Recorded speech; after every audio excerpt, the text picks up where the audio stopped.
Hi, I'm Dr. Edwin Williams, a rhinoplasty specialist, here to answer your questions about rhinoplasty. Now, one of the questions I'm asked often, because patients are much more sophisticated nowadays with the internet, what is a tip graft?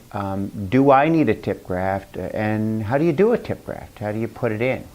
Now, I use the endonasal or closed approach on probably 99% of my patients for a lot of reasons. I just think it's a lot less traumatic. So, and sometimes it's referred to as the scarless rhinoplasty because I don't have to make that incision here and open the nose. So we have a video at the end of this that actually shows how I place a tip graft. But I want to answer a few other questions because these are things people ask me. Like, what are the reasons, what are the indications for using a tip graft? Some patients have a very blunted tip. In other words, a rounded tip, and don't really have a lot of definition to the tip. And I will use that to give the tip more definition. Other times I'll use it is in someone who has a lot of asymmetry. For example, if the tip highlights, we call it the tip defining points, are often asymmetrical. I can use that to create a much more symmetrical tip, especially in someone who's had previous rhinoplasty. So that's another time I would use it. And sometimes we use it in someone who is what I call underprojected, or a weak tip. And you know, you've seen these pictures. Someone has a little bit of a bump, but they have just a really blunted tip and really doesn't look becoming or aesthetically pleasing from the profile. So they're kind of the indications that I use a tip graft. What exactly is used? We use cartilage, and I'm going to get into that just a little bit. But there are other materials on the market. I do not think they should be used in the tip because most of the time they can extrude or come back out. I like the patient's own cartilage. It becomes biointegrated, and in fact, the longevity is basically forever if it's done correctly, because your body takes the cartilage and regrows blood supply, and it's there, and it's your own. And you can't get aids from yourself, and you can't reject your own tissue. So I like the patient's own cartilage. My first choice is really septal cartilage. I often will straighten up the septum so someone can breathe, and I will take that cartilage and carve it on a back table, appropriately so for the individual, and use that. We can also use cartilage from the ear on someone who doesn't have a lot of septum left, or even in revision cases, I will use cartilage from someone's rib if they don't have cartilage remaining in the septum, and if I don't feel there's enough structural integrity to the ear cartilage. So they're the three choices. How do we put it in? We'll often put it in either in three different ways. Very, very crushed and fine in what I call like a pate, or more commonly, especially in thicker skinned individuals, is in a tip graft that is carved into a little graft, and that's what you're going to see in the video that I have here, is a carved graft. Or I can use it in diced.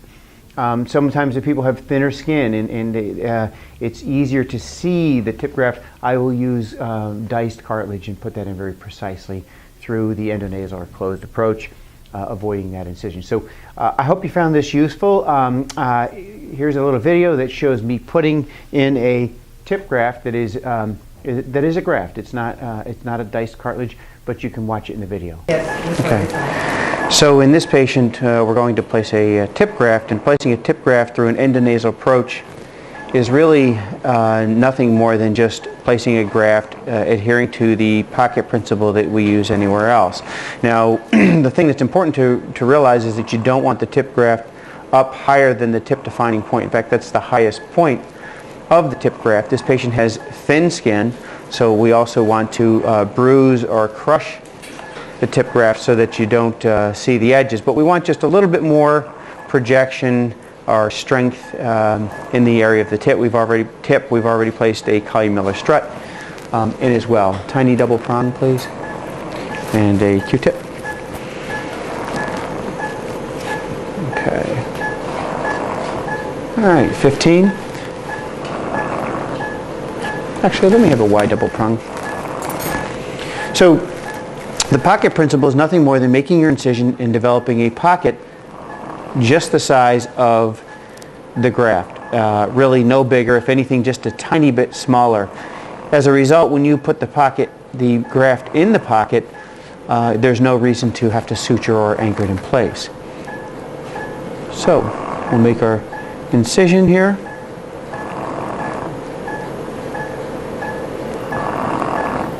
just at the margin. Okay, Stephen, scissors. And then we will develop our little pocket right up. Grab a Q-tip, Allison, be great.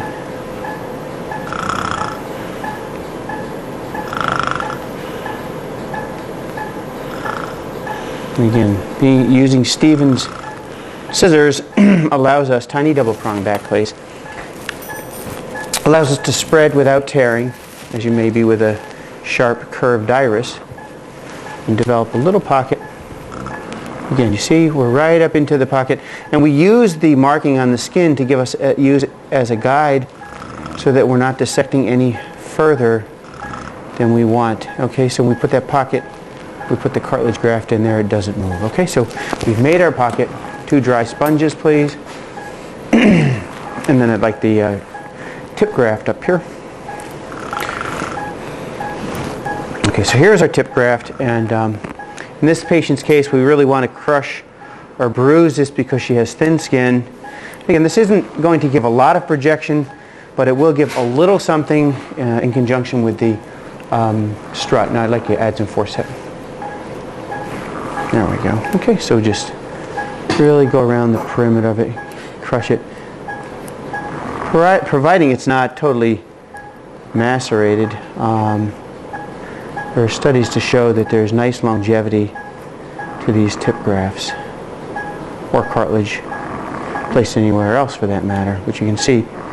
I like to add some forceps. It really does soften it so you don't have the rough edge. First of all, we make the tip graft and we bevel the edges so that there are sharp edges to begin with. Okay, can I have the tiny double prong back? Okay, just set this right here, Allison. Hold that. Can I have the graft forceps? And this is always a little tricky getting this in, but you have the graft set up so when you place it in, you know where the tip of this instrument is, and it's right in the other small forceps, please. Castros. All right. Right up into our pocket. Okay, Q-tip.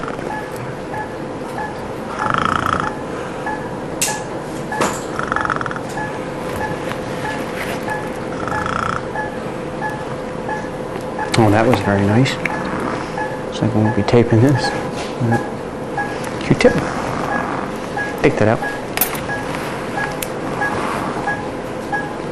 Now, very subtle, but look what that does. I don't know if you can see it, but 5-0 chromic. So I hope you found that video useful on tip grafting. That or any other questions you might have, I have there's a book we wrote, Rhinoplasty, Everything You Need to Know About Fixing and Reshaping Your Nose. All the proceeds of this go to victims of domestic violence, but it has basically every frequently asked question you might have about rhinoplasty. So thank you for watching.